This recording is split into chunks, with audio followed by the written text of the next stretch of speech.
बिस्मिल्लाहिर्रहमानिर्रहीम। Welcome back to my YouTube channel. उम्मीद आप सब लोग बिल्कुल ठीक होंगे। आज की वीडियो में हम लोग IT 601 मिड टर्म की प्रिपरेशन का पार्ट नंबर 3 करेंगे। अगर आपने फर्स्ट 2 वीडियोस नहीं देखी तो पहले जाके वो देख लें और फिर आगे से स्टार्ट करें। तो वीडियो स्टार्ट करने से पहले अगर आप हमारे चैनल पर न्यू है तो चैनल को सब्सक्राइब कर लें। इस वीडियो के डिस्क्रिप्शन में व्हाट्सएप चैनल का लिंक होगा। वीडियो की तमाम अपडेट के लिए आप उधर ज्वाइन कर सकते हैं।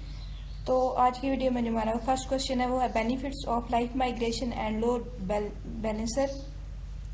तो लाइट माइग्रेशन के जो बेनिफिट्स हैं वो ज़ीरो डाउन टाइम है, एफिशिएंट रिसोर्स यूजेज है, डिज़ास्टर रिकवरी है। कि ज़ीरो टाइम डाउनलोड है कि जब वर्चुअल मशीन मूव होती है सर्वर के दरमियान तो वो विदाउट स्टॉपिंग सर्वर के दरमियान ना मूव करती हैं, उनमें मतलब रुकती नहीं है। उसके बाद एफिशिएंट रिसोर्स यूजेज ये है कि वर्कलोड जो होता है ना वो डायनेमिकली मूव होता है, जिसकी वजह से जो रिसोर्सेज होती हैं उनका एफिशिएंटली यूज़ हो जाता है। उसके बाद डिज़ास्टर रिकवरी में है कि ये शिफ्ट वर्कलोड करता है, ये वर्क को शिफ्ट कर देता है एक दूसरे मतलब एक मशीन से दूसरी के अगर कोई भी सिस्टम में ये फेलियर कॉज हो जाए। उसके बाद है लोड बैलेंसर के बेनिफिट्स। तो ये करता है डिस्ट्रीब्यूट ट्रैफिक करता है कि ओवरलोडिंग को प्रिवेंट करता है सिंगल सर्वर के दरमियान। उसके बाद ये इसकी परफॉर्मेंस बहुत अच्छी होती है कि ये ऑप्टिमाइज रिस्पांस टाइम जो इसका है ना वो बहुत अच्छा है। उसके बाद ये हाई अवेलेबिलिटी को इंश्योर करता है, जो रीडायरेक्ट करता है ट्रैफिक को सर्वर जब फेल होता है। उसके बाद ये है कि ये बहुत हेल्प, ये दोनों जो होते हैं ये यूज़ होते हैं सिस्टम को इम्प्रूव करने के लिए, अप टाइम और परफॉर्मेंस के लिए। नेक्स्ट हमारे पास लॉन्ग क्वेश्चन है वो है types of system buses and their definition. तो address bus, data bus, control bus, system bus. ये कैरी करता है मेमोरी एड्रेस को CPU से रैम की तरफ। ये करता है ट्रांसफ़र डाटा करता है बिटवीन कंपोनेंट्स। ये करता है send control signals for operation जो सिग्नल्स होते हैं उनको सेंड करता है। उसके बाद ये कनेक्ट करता है CPU को, रैम को और मदरबोर्ड के जो कंपोनेंट्स हैं ना उनको। Motherboard system use PCIe and USB for faster communication. के जो मदरबोर्ड होती है ना वो PCI और USB को यूज़ करती है फास्टर कम्युनिकेशन के लिए। उसके बाद जो नेक्स्ट हमारे पास लॉन्ग क्वेश्चन है वो है एवर्स computer states and their processes. States और उनके प्रोसेसेस आपने बताने थे। तो स्टेट हमारे पास फर्स्ट है न्यू, ये अनपैकिंग, ये फिजिकल सेटअप के लिए होती है। उसके बाद क्लीन होता है, ये OS की इंस्टॉलेशन और ड्राइवर सेटअप के लिए होता है। कॉन्फ़िगर्ड, ये यूज़र सेटअप और सिक्योरिटी कॉन्फ़िगरेशंस के लिए होता है। अननोन, ये डिबगिंग और ट्रबल शूटिंग के लिए। और ऑफ, ये डाटा के बैकअप के लिए और सिस्टम की डीकम्पोजिशनिंग के लिए। ये जो स्टेट होती है ना वो ट्रांजिशन होती है प्रोसेसेस के थ्री, लाइक इंस्टॉल, अपडेट और ट्रबल शूट। ये 3 इनके मेन प्रोसेसेस होते हैं। उसके बाद हमने पर्पस बताना था ring buffer and it's event. Purpose ये है कि ring buffer is circular buffer is a fix size data structure used in real time computing. ये रियल टाइम कंप्यूटिंग में यूज होता है रिंग बफर। ये अलाउ करता है कॉन्टीन्यूस डाटा स्टोरेज के लिए और रिट्राइवल के लिए विदाउट परफॉर्मेंस लॉस। परफॉर्मेंस के लॉस किए बगैर डाटा के स्टोरेज और रिट्राइवल के लिए यूज होता है। उसके बाद है event in ring buffer. Event कितने होते हैं रिंग बफर में वो है right event, read event, over right event. Right event जो होता है ना न्यू डाटा ऐड करता है बफर में। रीड डाटा जो होता है ना ये रिट्राइव डाटा करता है बफर में से। और ओवर टाइम जो होता है ना ये जब फुल हो जाता है तो ओल्ड डाटा को रिप्लेस कर देता है न्यू डाटा के साथ। तो ये ओवर राइट इवेंट होगा। उसके बाद जो हमारे पास फोर्थ है वो wrap around event. The buffer loops back to the beginning when full. ये बफर को बैक कर देता है जब वो बिगनिंग की तरफ जब वो फुल हो जाता है। ये यूज होता है नेटवर्किंग में, ऑडियो प्रोसेसिंग में और रियल टाइम सिस्टम्स में इनका यूज होता है। समरी ये कि अवेलेबिलिटी है और ये ऊपर हमने लास्ट वीडियो में पढ़ी थी। उसके बाद स्नोफ्लेक के एडवांटेजेस थे जो स्केलेबल होता है, उसके डिसएडवांटेजेस थे कि ये हाई कॉस्ट और होता है लार्ज क्यूरीज के लिए। उसके बाद इसमें लाइफ माइग्रेशन और लोड बैलेंस करके हमने एडवांटेजेस और डिसएडवांटेजेस अभी ऊपर पढ़े हैं। उसके बाद हमने सिस्टम बसेस पढ़ी हैं सारी, address, data, control, system bus. ये रिव्यू है ऊपर जो हमने अभी पढ़ा है। उसके बाद एवर्स की स्टेट्स थी और रिंग बफर की 4 टाइप्स जो हमने पढ़ी थी। उसके बाद जो नेक्स्ट हमारे पास शॉर्ट क्वेश्चन है वो है इन SAMM what is the process area of the initial level. कि SAMM में जो प्रोसेसर एरिया क्या है और इनिशियल लेवल के लिए।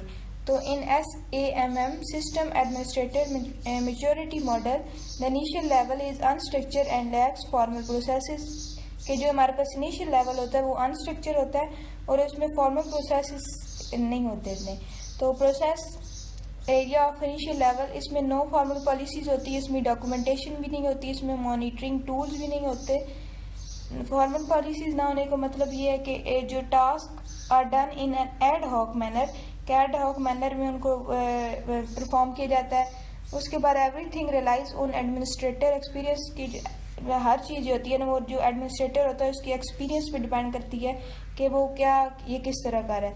Issues are handle reactively not proactively, issues जो होते हैं ना उनको रिएक्टिवली हैंडल किया जाता है, प्रोएक्टिवली हैंडल नहीं किया जाता। उसके बाद एग्जांपल में इसकी है कि एक न्यू कंपनी है with no establish IT procedure, कि उसमें कोई भी आईटी प्रोसीजर एस्टेब्लिश नहीं है, एक न्यू कंपनी है। अच्छा, इसमें हाई रिस्क होता है due to lack of structure, के जब स्ट्रक्चर प्रॉपर नहीं होता तो इसमें हाई रिस्क हमारे पास होता है। नेक्स्ट राइट कमांड है, आपने एक कमांड लिखनी है assigning N IP address temporary in Linux. तो उसके लिए हमारे पास ये कमांड है bash sudo IP address add, आपने आईपी एड्रेस ऐड कर देना है dev etho।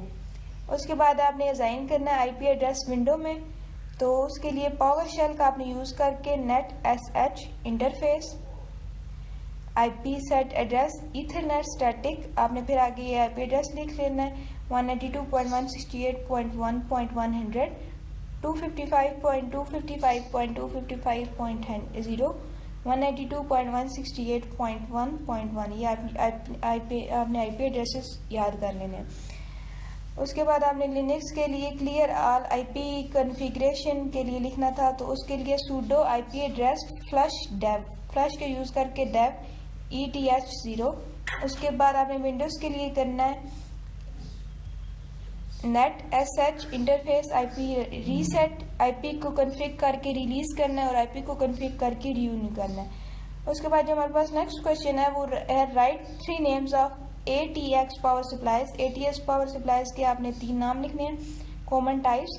उसमें standard ATX power supply, SFX small form factor ATX और EPSI 12V extended ATX power supply. जो स्टैंडर्ड होता है ना वो यूज़ होता है डेस्कटॉप्स में, जो SFX होता है ये मिनी पीसीज में यूज़ होता है, और ये जो है नहीं एक्सटेंडेड ये सर्वर्स और हाई परफॉर्मेंस वर्क स्टेशन में यूज़ होता है। इसमें जो ATX पावर सप्लाई होता है ना वो डिफर होता है साइज़ में, कंडक्टर्स में और वेटेज कैपेसिटी में, ये डिफरेंट होता है इसमें। लॉन्ग क्वेश्चन में आपने सैम्स के इन सैम what is the process of fire alarm system, fire alarm system के कौन से प्रोसेसेस थे। तो फर्स्ट है उसका प्रोसेसेस की नेम है डिटेक्शन, अलर्टिंग, रिस्पांस, रिकवरी। तो डिटेक्शन में होता है जो आपका सेंसर होता है वो डिटेक्ट करता है कि कहीं स्मोक या हीट अगर ज़्यादा हो जाए या गैस, वो उसको डिटेक्ट करता है। उसके बाद वो अलर्ट करता है, वो सिस्टम को एक अलर्ट भेजता है जिसमें कोई भी विजुअल होगी, साउंड होगी या कोई ऐसा नोटिफिकेशन जिसके थ्रू आपने लगाया वो, तो वो आपको अलर्ट करता है। उसके बाद सिस्टम एडमिनिस्ट्रेटर टेक एक्शन, जो सिस्टम के एडमिनिस्ट्रेटर होता है वो एक्शन टेक करता है, जैसे कि जो शट डाउन कर देता है क्रिटिकल सिस्टम्स को। उसके बाद आईटी टीम जो होती है ना वो रिस्टोर करती है अफेक्टेड सिस्टम को और डाटा को। तो ये आपने लॉन्ग में कर लेना है। Fire alarm system ensure system safety in case of emergency, ये सिस्टम की सेफ्टी को भी इंश्योर कर देता है अगर आपकी कोई भी इमरजेंसी हो उसमें। उसके बाद आपने लाइफ माइग्रेशन के बेनिफिट्स लिखने थे, ये अभी हमने ऊपर पढ़े हैं। Life migration allow virtual machines to move between server without down time, और इसके फिर बेनिफिट्स थे ज़ीरो डाउन टाइम, हार्डवेयर की मेंटेनेंस और better resource utilisation, disaster recovery और एनर्जी एफिशिएंसी। ऊपर हमने 3 तो ऊपर पढ़े थे शॉर्ट में, तो इसमें 2 न्यू है। डिजास्टर रिकवरी ये शिफ्ट करता है वर्कलोड को, एक सर्वर अगर फेल हो जाए तो दूसरे को। मोर एफिशिएंसी ये है कि move virtual machines to fewer servers to save power, fewer machines के सर्वर ये मूव करता है ताकि हम पावर्स को सेव कर सके। ये यूज़ होता है क्लाउड कंप्यूटिंग में, डाटा सेंटर्स में और विजुअलाइजेशन में। उसके बाद लॉग्स और देयर लोकेशन, ये भी हमने लास्ट वीडियो में पढ़ा था। लिनक्स के लॉग फाइल्स थे system logs, kernel logs, authentication logs, boot log, application logs. तो ये इनकी लोकेशंस है, आपने ये याद कर लेनी है। और पर्पस इसका ये है कि ये जनरल सिस्टम इवेंट्स के लिए होता है, ये कर्नल रिलेटेड मैसेजेस के लिए होता है, ये यूज़र लॉगिन और ऑथेंटिकेशन अटैम्प्ट्स के लिए होता है, ये सिस्टम के स्टार्टअप्स लॉग्स के लिए होता है। ये लॉग्स होते हैं वो इंस्टॉल होते हैं सॉफ्टवेयर में। तो यहाँ पे ये इसकी समझी है कि हमने इनिशियल लेवल्स पढ़े थे, उसके बाद आईपी कमांड पढ़ी है, ATX पावर सप्लाइज पढ़े हैं, फाइल नाम सिस्टम पढ़ा है, लाइफ माइग्रेशन के बेनिफिट्स पढ़े हैं हमने, उसके बाद लॉग्स की फाइल्स और उनकी लोकेशन पढ़े हैं। नेक्स्ट जो हमारे पास शॉर्ट क्वेश्चन है, टेबल गिवन है था, आइडेंटिफाई करनी थी स्टेट। तो स्टेट हमारे पास कौन सी हैं ये भी हमने पढ़ी हुई हैं, new, clean, configured, unknown, of. तो न्यू में क्या होती है फ्रेशली अनपैक सिस्टम होता है, क्लीन में OS इंस्टॉल होता है लेकिन कन्फिगर नहीं होता, उसके बाद फुली सेटअप होता है और ऑपरेशनल होता है। कन्फिगर्ड अननोन में जो system with miss configuration issues होते हैं और सिस्टम जो शट डाउन और डीकम्पोमाइज्ड हो जाता है। इसमें जो करेक्ट स्टेटमेंट थी ना उसको आइडेंटिफाई करना था। आपको एक टेबल गिवन होगा, उसमें आपको स्टेट्स भी गिवन होंगी और आगे उनके ना डिस्क्रिप्शंस भी गिवन होगी, लेकिन एक आगे पीछे होंगे, आपने उन्होंने एग्जैक्ट जो जिसका जो मैच होता होगा वो लिखना होगा। नेक्स्ट जो हमारे पास क्वेश्चन है, आपने आइडेंटिफाई करने थे types of redundancy and IT system. ये रेडंडेंसी की भी टाइप हमने लास्ट वीडियो में पढ़ी थी, N+1, N+2, N+X, 2 and 2 N+1। इसमें N+1 में एक सिस्टम होता है, मतलब एक बैकअप होता है, मतलब 4 सर्वर होते हैं और एक स्पेयर पार्ट होता है। N+2 में आपके पास 4 सर्वर होते हैं और 2 स्पेयर होते हैं पीसेस। उसके बाद N+X में X नंबर होते हैं, एडिशनल बैकअप होते हैं ना यूनिट्स बेस्ड ऑन रिस्क। जितने आपके पास रिस्क ज़्यादा होगा इतनी आपके पास असेसमेंट के बैकअप्स होंगे। 2N में होता है every component has a complete backup, her component की कंप्लीट बैकअप होता है। उसके बाद फुल रेडंडेंसी में क्या होता है कि 2N होता है और एक साथ एक्स्ट्रा बैकअप अवेलेबल होता है। तो ये भी शॉर्ट में आ सकता है और ये लॉन्ग में भी आता है। And architect word Ubuntu runs on, तो ये भी हमने लास्ट वीडियो में पढ़ा था। Ubuntu can run on multiple architecture x86, ARM, power PC। ये 32 बिट और 64 बिट ऑपरेटिंग सिस्टम्स के लिए यूज़ होता है। ये मोस्ट कॉमन आर्किटेक्चर है PCs के लिए और सर्वर के लिए। ARM ये मोबाइल डिवाइसेस में यूज़ होता है और जो पावर PC होता है ये ओल्डर IBM बेस्ड सिस्टम्स में यूज़ होता है, ये एम्बेडेड सिस्टम है। उसके बाद सर्वर आर्किटेक्चर थी और उनकी अदर अप्रोचेस थी। तो अप्रोचेस कौन सी है, monolithic, client server, peer to peer, cluster servers, micro services. तो मोनोलिथिक तो होता है ना all server services are combine in this, all सारी जो सर्विस होती है वो एक सिस्टम में कंबाइन होती हैं। क्लाइंट रिक्वेस्ट भेजते हैं सर्वर को, सेंट्रलाइज सर्वर में, क्लाइंट सर्वर में ये होता है। और पीयर टू पीयर में जो सारी डिवाइसेस होती हैं ना वो सारी जो रिसोर्सेज होती हैं उनको इक्वली यूज़ कर रही होती हैं। क्लस्टर सर्वर में मल्टीपल सर्वर होती हैं, वो एक साथ काम करते हैं ताकि लोड को बैलेंस किया जा सके। माइक्रो सर्विसेज में एप्लीकेशन जो होती हैं उनको ब्रोकन किया जाता है इंडिपेंडेंट पार्ट में ताकि लाइट वेट सर्विसेज अवेलेबल हो। इसमें मॉडर्न सर्विस जो होती है ना सर्वर होते हैं ना वो यूज़ करते हैं माइक्रो सर्विसेज का और क्लस्टर आर्किटेक्चर का। ये दो मेन आजकल यूज़ हो रहे हैं, माइक्रो सर्विसेज और क्लस्टर्ड। उसके बाद नेक्स्ट क्वेश्चन जो हमारे पास लॉन्ग में है वो IT सिस्टम के टास्क हैं। तो कॉमन IT सिस्टम के टास्क है कि यूज़र मैनेजमेंट, इसमें आप ऐड कर सकते हो, रिमूव करते हो और मैनेज करते हो यूज़र्स के अकाउंट को। उसके बाद सिक्योरिटी एडमिनिस्ट्रेटर है, इसमें आप कॉन्फ़िगर करते हो फायरवॉल को और मॉनिटर करते हो थ्रेड्स को। उसके बाद नेटवर्क मैनेजमेंट है, इसमें मैनेजिंग IP एड्रेसेस होते हैं, कॉन्फ़िगरिंग राउटर और ट्रबल शूटिंग्स होती हैं। उसके बाद बैकअप और रिकवरी में आप स्केड्यूल करते हो बैकअप को और रीस्टोर करते हो अपने डाटा को। अगर इन केस अगर आपका डाटा लॉस हो जाता है तो आप उसको फिर बैकअप कर सकते हो। उसके बाद सिस्टम मॉनिटरिंग होती है, इसमें टूल्स होती हैं जैसे कि नेगियस जो आपके परफॉर्मेंस होती है ना उसको मॉनिटर करती हैं। उसके बाद सॉफ्टवेयर अपडेट्स होती हैं, इसमें आप इंस्टॉल करती है सिक्योरिटी पैचेस को और अपडेट्स को ताकि सिस्टम अपडेट हो सके time to time. IT task ensure security, efficiency and up time. ये आपने मेन इसका करना है कि ये इंश्योर करते हैं सिक्योरिटी को, एफिशिएंसी को और अप टाइम को। उसके बाद हमारे पास जो नेक्स्ट है वो सर्वर हार्डवेयर के फीचर्स हैं। फीचर्स हमारे पास processor, CPU, memory, RAM, storage में हमारे पास HDD आ जाएगी या SSD आ जाएगी। उसके बाद पावर सप्लाई है, नेटवर्किंग है और कूलिंग सिस्टम है। प्रोसेसर हमारे पास हाई परफॉर्मेंस CPUs होते हैं, जैसे कि इंटेल का हो गया, इंटेल एक्सिनोन, AMD EPYC। मेमोरी में हमारे पास ECC रैम हो जाएगी, जो रिलायबिलिटी होती है टिपिकली 32 GB प्लस सर्वर्स में होती है। और उसके बाद जो RAID सपोर्ट करता है रेडुडेंसी को और फास्ट एक्सेस को। रेडुडेंट PSUs for high availability power supplies में होती है। उसके बाद हाई स्पीड होती है इथरनेट की, जो कि 10 Gbps होती है और फाइबर ऑप्टिक्स में ही होती है। और ये advance cooling to prevent over heating, ये कूलिंग सिस्टम आपको एक कूलिंग प्रोवाइड करता है ताकि आपको जो सिस्टम हो वो ओवर हीट ना हो। उसके बाद जो उनसे नेक्स्ट हमारे पास क्वेश्चन है, name of log system and their location. ये अभी हमने ऊपर पढ़ा, शॉर्ट में भी पढ़ा, तो आपको ने एक दफ़ा इसको देख लेना है। लॉग फाइल ये मोस्ट इंपॉर्टेंट रिपीटेड क्वेश्चन है। तो ये आपके पास समरी है कि ऊपर हमने क्या क्या पढ़ा। नीचे हमारे पास अब जो नेक्स्ट क्वेश्चन है वो IT सिस्टम के टास्क हैं।